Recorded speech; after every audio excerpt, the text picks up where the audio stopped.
As we move into the warmer months, we expect energy use to fall, and for some households, it will. But the reality is far more complicated. The UK is particularly exposed, more so than many of our European neighbours, largely because it relies on imported energy. And now, with escalating tension in the Middle East and disruption around the Strait of Hormuz, global supply chains are once again under pressure.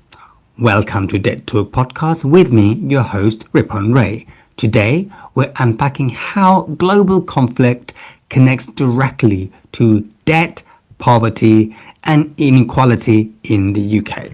I'm joined by Rachel Ledwith from the Felix Project and Fair Share, an organisation that is working on the front line of food poverty. From the energy side, we have Rachel London from Fuel Poverty Action, and finally, Tarina Ali from the Limehouse Project, bringing a vital community perspective from East London. So let me turn to Rachel, Felix Project and Fair Share. Could you briefly explain the scale of your work and how the food distribution system operates in the UK? The Felix Project and Fair Share have recently come together and now form the largest food redistribution organisation in the UK. So we supply food to about 8,000 charities across the whole of the UK. We take all of that food from the food industry that would otherwise go to waste. So we've got about 16 or 17 delivery partners across the UK, all providing food to their local communities from their local warehouses. We rely on volunteers who come in and do the sorting and helping us with the deliveries, and then get it out to those 8,000 organisations across the UK 52 weeks of the year. Before this latest escalation between US, Israel and Iran, what was the state of the food supply chain, particularly considering previous disruption linked to Ukraine and Russia? As a national-based organisation, I really have to take my hat off to our food sourcing team because they've done an amazing job of connecting with the food industry to make sure that any food that is going to waste, we try and be the first point of call for the food industry to make sure that it comes to us. So whilst times have been uncertain and have been challenging, we've actually managed to maintain our supply chain. We have diversified. So whereas we used to rely heavily on the retail sector, we've now moved into the hospitality and catering sector. And then thanks to some funding from the government recently, from a DEFRA grant, we were able to secure even more produce direct from farmers' fields, which is just fantastic to know that we're getting UK produce out of the ground and straight into the homes of those who need it. So whilst there's always uncertainty in the food industry, and particularly our connections with it, up until recently, things were okay. You talked about diversification. So from the conversations that you've had with your suppliers and partners, what are they hearing now? Are there early signs of shortages or rising costs that the public may not yet fully see? We're already starting to see challenges that will affect everyone globally in terms of food. So costs are starting to go up, fuel has gone up. So it doesn't matter where you are in the food industry, you need to supply either your ingredients in or your produced product out. So that's going to see increasing costs. Farmers have already been talking about the increased costs of fertilizer, so it's going to make them more expensive for them to grow the produce, and some may even decide that they just can't afford to do it because particularly UK farmers are already under huge amounts of pressure. And then we've got the energy price rises. So again, across the food industry, everyone is using energy, whether it's to power greenhouses, to run warehouses like us, to power chillers and refrigeration and freezers. So across the board. So I'm also interested in knowing how you are managing internally as an organization with rising operational cost. What steps are you taking to minimize the financial impact? And are you having to make difficult decisions about who you can support? Obviously, we are looking at our cost base because as a charity, we don't have the ability to just magic money from thin air. But we also know that a lot of those 8,000 charities rely on us in order to provide the food that they need to support the individuals that they're working with. So we're keeping a close eye on our fuel costs. Just in London alone, we've got a fleet of 60 vans. So that is a real worry for us. We've got 7 depots that we run, so we're really having to look at making sure that our chillers and our freezers in those spaces are being run as effectively as they can. And then in terms of actually sourcing food, we are increasingly saying to suppliers that whereas previously we might have said, okay, you've got an amazing product for us, we'll come and collect it, asking them whether they can deliver to us. So far, a lot of people have been able to accommodate that, but that may change as they themselves see costs grow. So it is a time of uncertainty, but we're doing all that we can to ensure that the food supply continues. Are you seeing certain communities are being harder hit than others? And are you noticing new groups of people, such as working families, turning to food support for the first time? There's been a general trend, even before this current crisis, of everyone's living costs have been increasing. And as you mentioned at the start, we're coming into what's deemed to be a low fuel time. But unfortunately, for most people now, they're going to be hit with higher fuel costs, higher mortgage rates, and their own ability to get around, run the cars, etc. And so everyone's budgets are being stretched. We did a piece of research earlier in the year and found that an increasing number of working families are now finding themselves needing to use a food bank, maybe towards the end of the month when they really just can't get their budget to stretch as far. So it's those who are already experiencing poverty are finding themselves even more impacted. And then we have new people now, families, particularly working families, who are now finding that they just can't make ends meet. So it's a real concern that at this time when demand is increasing, we ourselves are facing increased costs, and as is the supply. So really uncertain times. You started saying that you're a charity, so a third sector in general is finding itself under a great deal of immense pressure. Can you paint a picture of the current funding landscape and how competitive is it? And do global conflict like this affect the availability of funding or the behavior of donors for your cause? Yeah, again, in the last year, there has been a change in the amount of money that's being made available to charities because so many people are struggling. And so many organisations are themselves having to address what spare money they do have. And so the funding landscape is really challenging at the moment. There's 1.4 billion less that was donated to charities last year. And so that has a real impact in what funding is available, how many people are going for that funding, and how likely you are to secure the funding. So for ourselves, as well as our grassroots organisations on the ground, this is really having an impact. And of course, instances like the Iran war, where there are people who have been impacted and affected by it.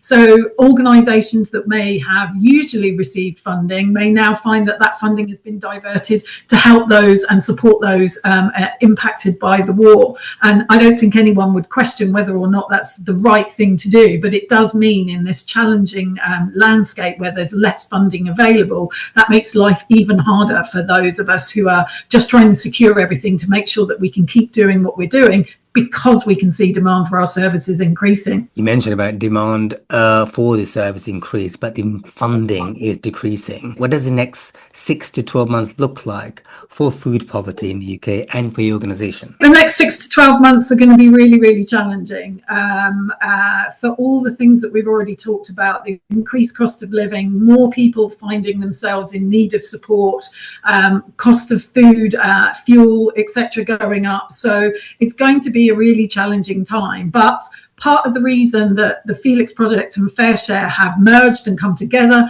is that we believe we are stronger together. We are better able to secure funding that we need, the food that we need, because we're a national organisation.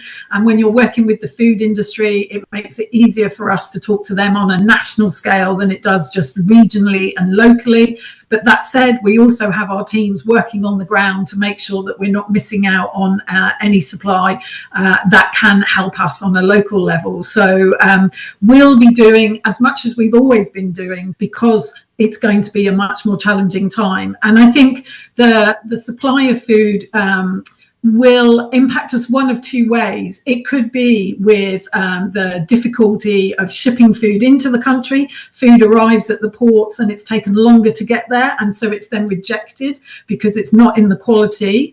So that could mean that there's more food that comes to us, but we'll need to turn it around much, much faster.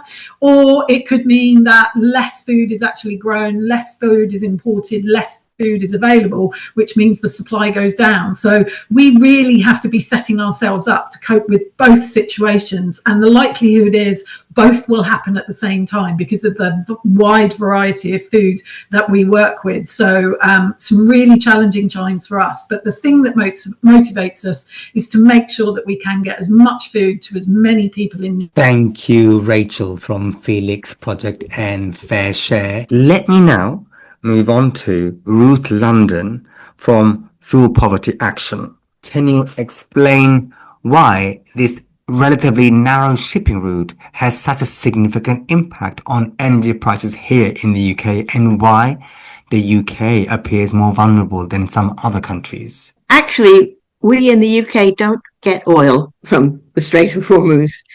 We get it predominantly from the US and Norway, and also a bit Nigeria and Libya. But about a fifth of all the world's oil and liquefied gas is shipped through the Strait. So you get a scarcity of oil when that's blocked. And it's an international market and the price goes up everywhere. But you have to actually ask, why does the scarcity lead to price rises? People just take it for granted, but there isn't a mystery. It's because when a commodity is scarce, the sellers can get away with charging more. It's not because their costs have increased that much. They can charge more, so they do charge more, and they keep the extra, the difference between their costs and what they charge us. They keep the extra as profit. You could call it extortion. Oil and gas extractors and distributors and electric power generators, they've been making a killing on this extortion, especially since the war in Ukraine started and the sanctions against Russia. And now they're pushing their profits up even higher. And that's why windfall taxes are actually crucial. And windfall taxes really should take the whole of the extra profits being made due to the war. We do have a windfall tax called the Energy Profits Levy, but it's about 38%. It should be 100%. There's actually no reason why shareholders should be minting it while people are going hungry or going cold because they can't pay the bills. The bosses of the big oil companies have seen their individual personal wealth go up by hundreds of thousands, in some cases millions of pounds, just since the start of the war about a month ago. And Trump actually said it. You know, on the 12th of March, I think it was, he put on Truth Social, when oil prices go up, we make a lot of money. And he was actually telling the truth. But it wasn't most of us that make the money. It was him and some people who, some of them even actually speculated. And when the war announcements were coming out, they'd say, okay, I'll put more on the, investment here because these prices are going to go up. And they do make a lot of money. So do the arms manufacturers, I should mention. But the war is an excuse for what's actually happening, which is a big transfer of wealth from the poor to the rich. Some of us incur debts. It's not only the fuel that goes up in price, it's food, transport, manufactured goods. Everything costs us more. Millions of people all over the world are working themselves to the bone, going without food, depriving their children, going into debt, and then paying interest on that debt. While other people, the 1%, if you like, they're getting richer and richer, and they're earning interest on the money that we're forced to give them just to keep heating our homes. This is all one reason why we're campaigning in Fuel Poverty Action. We're campaigning for what we call Energy for All, which would be a new pricing system where everybody will get access free of charge, access to the energy that we need for the basics, like heating, cooking, washing, charging our devices and disability aids, lighting, get it free up to what we actually need. And then people will have to pay a higher tariff if they're using more than they need. And the point of that is to make sure that everyone's covered in these really insecure times, to give us some security, like the NHS does. It's universal. And that's what we're going for now, so that we don't have to go into debt, just for survival. And that can be done if we now rely not on these fossil fuels, but on renewable energy, which can be cheap or even free at times. But kind of going back in a sense of the actual working of the fuel industry, and I get that obviously many are making profits, and Trump has also stated, but going back to the actual national grid, now we have seen that initially there's been impacted by some groups where they're not actually part of the national grid. Can you explain who those households are, and what types of fuel do they rely on, and why were they particularly exposed during that time? About 4% of households are dependent on oil for heating. The main groups who are like off-grid, you have people who are using oil, people in all-electric homes, and some people who are like travelers on boats or on caravan sites. Those are the big categories. For oil is the one that the government has chosen to say we're going to give some help. And they're about 4% of all households. In that help, people will have to apply, in England at least, will have to apply to their local authority for it. And there's nothing laid down about what they'll get, or if indeed they'll get anything at all. And of course, anytime you get people having to apply for something, a load of people can't manage it or don't even know it's available. And they don't get it. They, quote, fall through the loopholes. But it's actually kind of designed that way. And that's another reason why we want Energy for All, so that there's something universal that everybody gets without having to jump through hoops for it. And with the oil help, it's actually likely to be a drop in the ocean compared to the hundreds of pounds that people are having to pay for one delivery now. Then people in all electric homes, that's a lot more people. That's 2 million homes. And they have the highest fuel poverty rates, and yet they haven't been offered anything in this round. They did get more in the last crisis with an off-grid scheme. They got £200, but this time there's nothing on the table. It's extremely unfair because they're already massively disadvantaged. And the reason is that electricity is priced at 4 times as much per unit as gas. Why is that? It's not because it costs more. Most electricity is now produced by renewables, sun and wind, and that is much cheaper than burning gas. But it's government policy, and all the government levies and so on are loaded onto electric bills. And plus, the price of electricity is artificially tied to what it would cost to produce that electricity if you were using not cheap renewable energy, but the most expensive gas at the most expensive moment. It's tied to that. So it's rigged, basically. It's a rigged market. And one result of that is that people are actually incentivized to use fossil fuels rather than renewables, so that people who want to switch to heat pumps, for example, can't afford to, because the electricity costs 4 times as much. And you have to see the help for people with oil heaters. You have to see it in that context. It's welcome, but it is also a subsidy for the fossil fuel industry. And it helps to lock us into that really expensive way of heating our homes. Just like if the government go for Rosebank and Cambo and so on, all of that investment in more fossil fuels just locks us into that dependence on fossil fuels. In contrast to that, electricity can actually be free at times when there's a lot of wind or a lot of sun.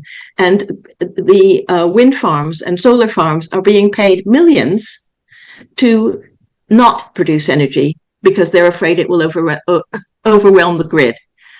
So there's all this available that could be going to people who are going cold in their homes or can't afford the bills.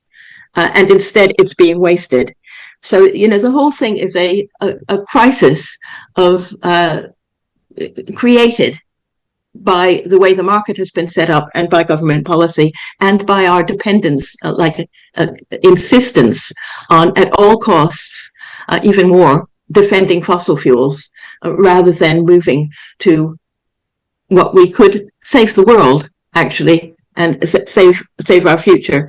And that is part of what we're doing with our new campaign, Fuel Poverty's new campaign, which is called Make Green Fair, because the benefits of renewable energy are not going to the people who need them most.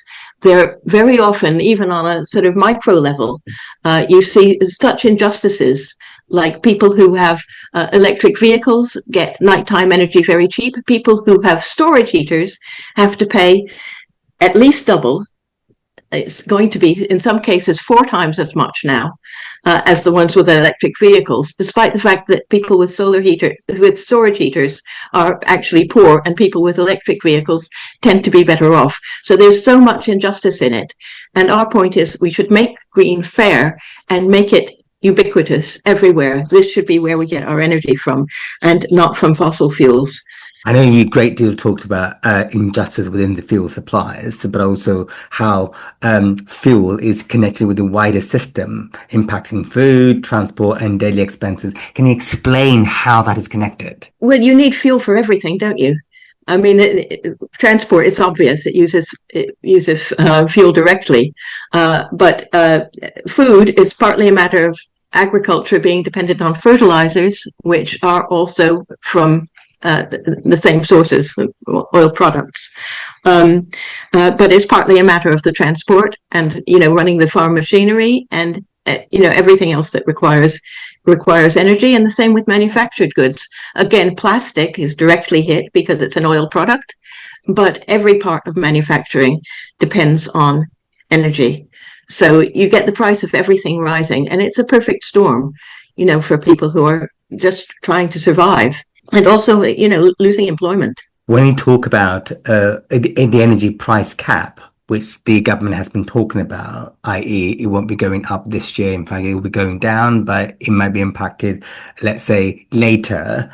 Where does that fit into all this? And who does it actually protect, and who is left outside of that safety net? Okay, well, in terms of being directly affected, of course, people who pay for fuel directly to heat their homes benefit from a price cap.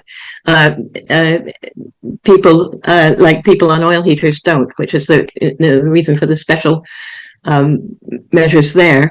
There are other people who are indirectly affected who aren't getting any special measures, like people on heat networks. More and more people are on these communal heating systems that get hot water piped into their homes and heat that way. And the supplier buys the energy. They won't be protected by the price cap. Last time there were special measures that gave them some protection. This time there's nothing like that yet. So that's quite a lot of people that are actually cut out from protection. But for most people, this price cap, it's going down now. But it's spring, and it's going down until the 1st of July. You say later. It's not very far later. They say, oh, people are going to save £100. We're not. First of all, £100 is an average. A lot of people, we don't live by averages. We live by what we pay ourselves. But secondly, that £100 is for a year, and it's 3 months, 3 warmish months that we're going to be saving on. So forget it. I mean, maybe we'll make £20 on it, but it's going to cost us many, many hundreds more. And that's when the cost goes up on the 1st of July, it's expected to go up 20%. And that is an absolute killer. And I mean literally a killer, because people do, in this rich country, thousands of people do die from fuel poverty. And that's what we expect to see happening next winter, if the government doesn't actually do something quite dramatic, like the kinds of things that we're proposing. What support is the government providing, and is it enough, do you think? What's new is the Crisis and Resilience Fund, which is basically providing money through local authorities. And the government says, oh, well, that's great, because local authorities know the people on the ground best. And there's truth in that. But local authorities have been really skinned for decades now. And they're on the floor, and any money that you give to them is going to go to filling, the huge holes that have been left by the lack of central government funding for the basics that they're expected to provide. And they also, of course, are expected to administer this, which is no small matter, and to choose, to divide up and choose who's going to live and who's going to die, basically, by who they're going to give money to and how much. And we are not expecting that to be a very effective route. And as I said, it doesn't just apply to fuel, it applies to other help as well. But people are going to have to apply for it, and many people won't apply. And many people will apply, not do it right, or just not be accepted. Of course, that's not enough. None of it's enough. Eco4, which is the help for retrofitting homes. Now, retrofitting homes should be a huge contributor to enabling people to keep warm in the winter and not go broke and not go hungry. Because insulation obviously does mean that we waste far less money, and we can keep our homes warm and dry. And sometimes it does mean that.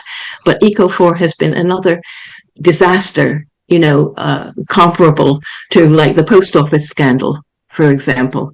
In one case, the external insulation has been 98% of it has been found to be actually damaging people's homes as opposed to actually helping.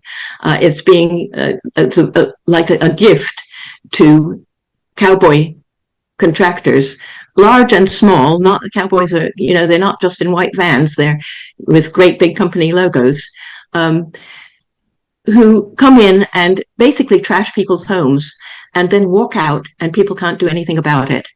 And all the guarantees that have been promised have been proved to be not worth the paper that they're written on. And there is a campaign, of Eco4 victims that Fuel Poverty Action has been helping. There's a campaign, and people are fighting back, but it's really uphill because the agencies are all funded by the government. You don't actually expect much to happen. For instance, with the heat networks that I described to you, we're now got regulation. People waited years and years. We fought for it, for some regulation, because these companies that supply a whole estate, they're monopolies. Nobody can choose. You can't switch. So, of course, you need some protection, and there wasn't any protection at all. And now there's legislation, but people are finding that is so rigged against them. There's no price cap, and there's precious little protection. I'm not saying don't try and use it. By all means, please do try and use it. But we have to take account of the fact that the whole setup is siphoning money from ordinary people into the bank accounts of these big companies that are making, as Donald Trump says, a lot of money. Let me now move to Sharina from Limehouse Project. Sharina, you're working directly with communities in one of the most deprived parts of the country.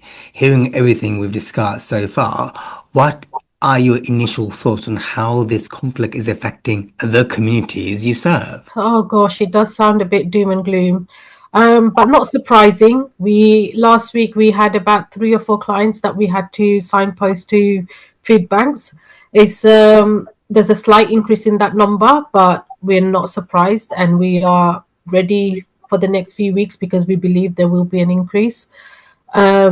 But yes, their concerns and their work so far reflects so much of what we're doing at Limehouse. How is this being felt, not just financially, but emotionally and socially within your community? The war started very suddenly. The community was not prepared.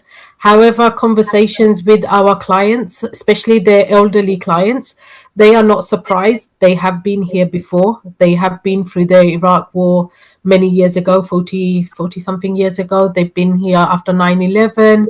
They have seen the repercussions of COVID and, very recently, and we're still in the cost of living crisis. So our clients are no strangers to these changes and high prices and having to make those sacrifices, having to budget with very small, limited income. It was a bit of a shock that there was no plan in place, that there's no end game, that the politicians really didn't think about the effects of what this will be on the community.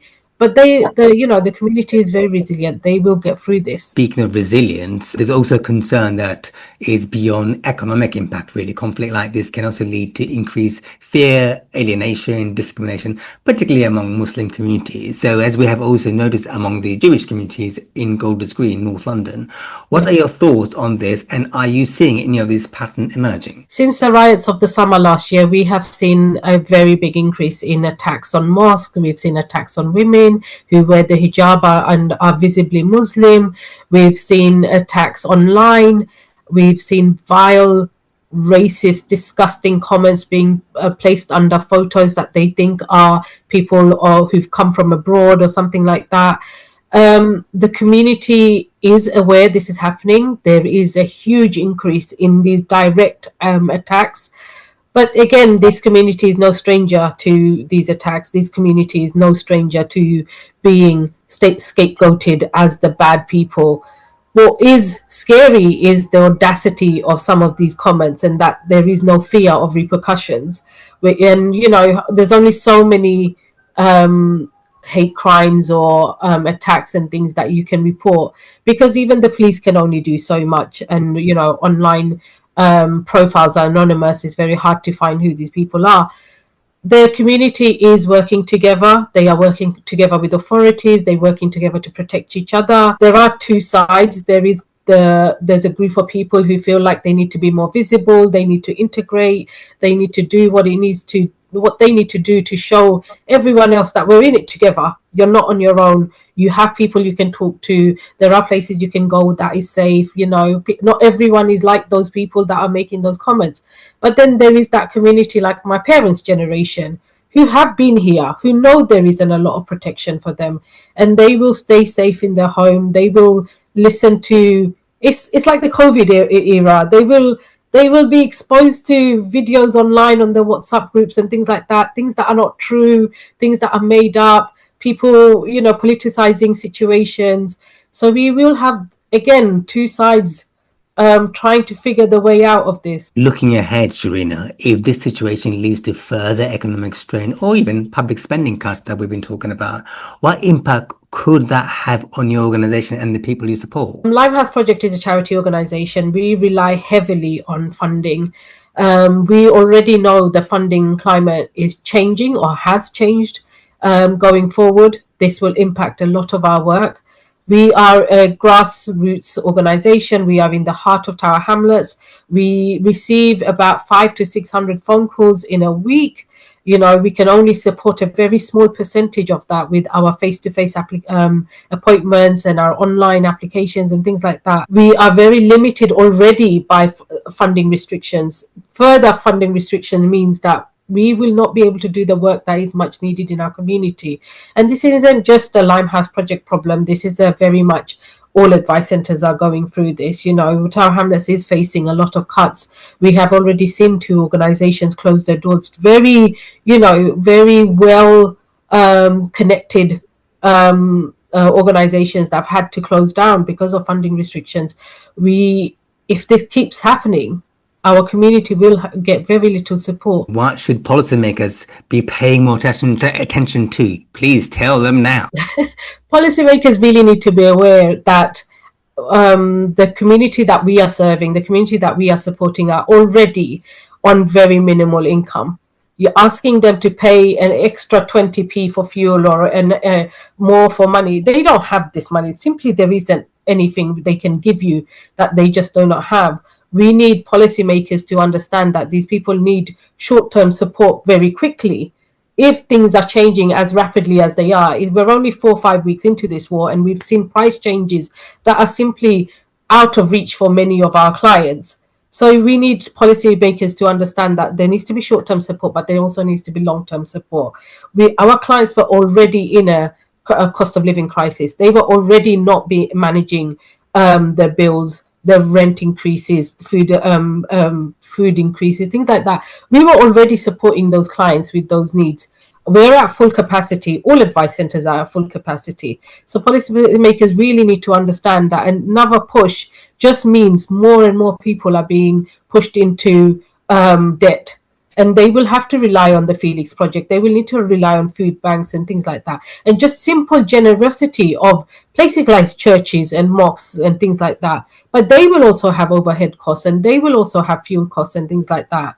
Who's going to support who at this point? Thank you, Sharina from Limehouse. As we begin to close, I'd like to bring everyone back in for a final reflection. What is the one thing you want listeners to understand about how global conflict connects to their everyday lives here in the UK? And what should individuals, communities, and policymakers be doing differently right now to support communities worried about money? But let me go back to my panel members to find out what top tips they would give to our listeners.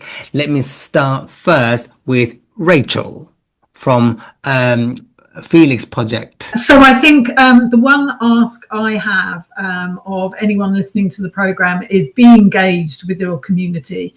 Find out what's going on, find out who needs support, find out where you can give support, and really make sure that you're looking at what's going on in your community, because as Sharina's already mentioned, it's really important that those communities feel supported. And if you do happen to be a listener to the programme and you are able to donate, then really consider where and how you can donate, because it is such a tough time for the sector at the moment, for the Felix Project, for Fair Share, and for those grassroots organisations. And thank you, Rachel. And finally, Sharina from Limehouse Project. I think mine will be do not panic. We have had too many people call us, message us, come into our office in a state of panic because they simply don't know what is happening right now. So mine will be do not panic. Please get the information from the right sources and then make a decision based on that. We have mums of, we actually had a text from a mum of three children under 5, who wanted to know if they need to bulk buy. Start bulk buying, start filling up the pantry, and there was no need for it because they simply would have to borrow money to do that. So my advice would be, please do not panic, please get the right support and then make informed decisions. Let me go to Ruth London from Fuel Poverty Action. Storms and disasters that put our power out sometimes for weeks. It's causing massive rises in insurance costs that are making many things unaffordable. That's seeping through in ways that people don't even see. And it is putting our future really in question. What kind of world are our children and grandchildren going to grow up in? So, the costs of climate change are enormous. And the shift now, if it's not clear now with the Iran war, that fossil fuels are unsustainable, expensive, and deadly, if it's not clear now, it never will be. Switch. Do not go for Rosebank. Do not go for fracking. Do not bring back coal.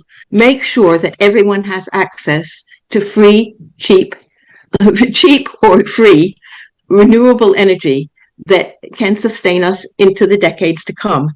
I am so grateful to Rachel, Sharina, and Ruth for giving their time on the podcast. If you've been affected by rising costs, debt, or financial stress linked to these issues, we want to hear from you. You can get in touch with me at ripon@debttalk.org. In our next segment, we'll be turning into an equally important topic, debt advice and funding, exploring the challenging landscape in delivery for the benefit of vulnerable communities. On that note, thank you for listening to Debt Talk.